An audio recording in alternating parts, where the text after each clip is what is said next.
There's a moment that every person with locks knows all too well. You're about to leave the house and you catch your reflection in the mirror. Your new growth is showing and your frizz, it's doing its own thing. And even if you don't personally...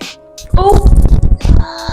Yo, these flies are driving me insane. I cannot not have my window open and they just hail down from the depths of hell every time. Wow.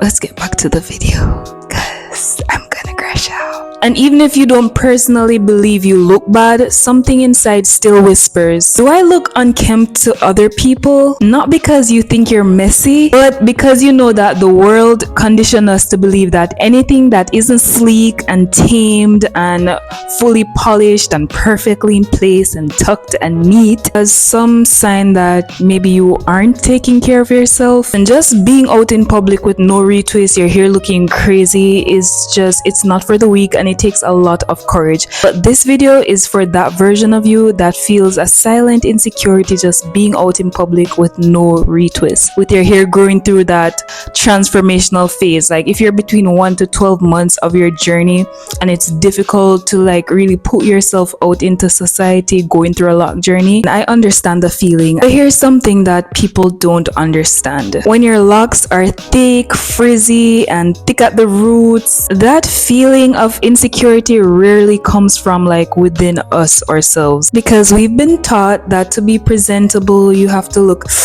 snatched and overly groomed, overly polished. Very ironic how I'm making this video about being seen in public with no retwist when I just had a fresh retwist myself just to prepare myself for the work week ahead.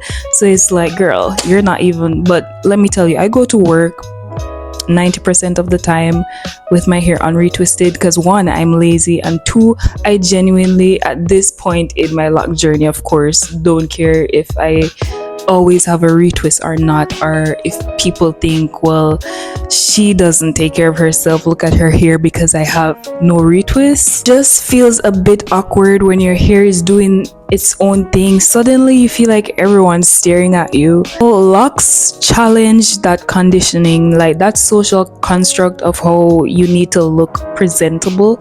Like locks in its natural unruly state is just like the complete opposite. It's like freedom. But in the earlier parts of my lock journey, can I tell you something that really changed my perspective and that basically just got me through the whole journey? When I looked in the mirror and I saw my starter locks, right? I just thought of my starter locks as my hair being in its cocoon state, right? You wouldn't say a cocoon is beautiful yet, it's just there, mundane, but inside that cocoon, right, something beautiful is happening, transformation. So when your hair is frizzy, budding, sticking all over the place during that phase, that's that cocoon phase. But you know that if you just be patient, and the cocoon never apologizes for not being a butterfly yet, it just exists with a quiet knowing that one day the transformation will arrive and you'll bloom into something beyond your greatest imagination. Like, it sounds dramatic, but like that's how I told myself when, you know, I was just looking in the mirror praying for the day when my hair would grow. And sometimes like it feels like it would never happen, like it feels like that's sort of out of your reach. But no, literally just dedicate your time and your patience to your hair locking and it will literally never stop growing. Like when you walk through that phase confidently, you gain something that no retwist can give you. That is an internal foundation of trust, because you standing in your truth, even when people are looking at you and even when people might misjudge you, you gain resilience and self-assurance and an identity rooted in you and not outside validation. During your lock journey, when the going gets rough and your hair is really like out of control and you're not feeling confident, you showing up anyway literally rewires your brain and your perception of yourself, makes you think of yourself more than your appearance and just beyond how you look. and it starts to work at your internal perception. That's why people with locks, they just glow differently. It's because the lock journey forces you to be the type of person who walks in a room and sits confidently, just existing. That is authentic power at the highest level.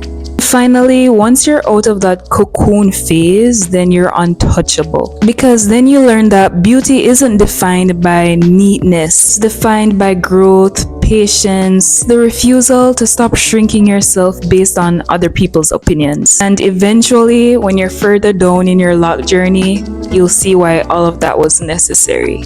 And I feel like your locks tend to flourish when they're loved through every stage, not just when it gets longer, not just when it's behaving how you want, but loving your hair even when it's not looking how you would want it to look. It's not cooperating with your styles, it's being frustrating. Just leave it, pack up, go about your day. First year of locks is just so psychologically intense, but it's worth it. Because it's not just your hair that's changing, but the relationship that you have with yourself as well. And I am so thankful for my lock journey for the same reason, because it instilled in me a confidence that I never even knew I was lacking in the first place. And that's why I always encourage anyone, like if you're in the thick of it, feeling like you want to give up, don't, because what's waiting for you on the other side is so worth it. You know the reasons why you decided to lock up. Like, are you going to quit? Are you going to comb out your hair simply because it's looking a little frizzy on this day? Like, nah, don't be weak. You are strong, you are beautiful, your hair doesn't define you. Don't comb them locks out. Like, it's reminding me of that one meme that's like, just wait until my stuff lock up. Like, just wait until I'm on the other side. Like, ain't nobody gonna be able to say a thing to me. People that don't really understand the locking process, they'll have some things to say, but it is imperative that you do not feel bad to the point where you want to end your lock journey because other people just don't get it, and you feel odd, you feel awkward, you feel like you're not beautiful because your hair is looking crazy. You only go through that phase once. After that, it's just up from there, and your hair is growing everlasting every day. So just stick to it, all right? It's definitely worth it. Like, imagine growing your own bust down. Imagine growing your own bundles, healthy from the scalp, homegrown. You produced that, you grew that. Like, my locks gave me such a boost in my confidence because it's like, yeah, all this is from me. And my hair isn't even like that long. It's like right here. It's not like it's swinging at my waist or anything, but it still gives me that oomph. So stick to your lock journey. All right, if you enjoyed this video, please subscribe and please check out more of my videos. If you enjoyed this one, don't forget to like, and I'll definitely catch you again in the next one.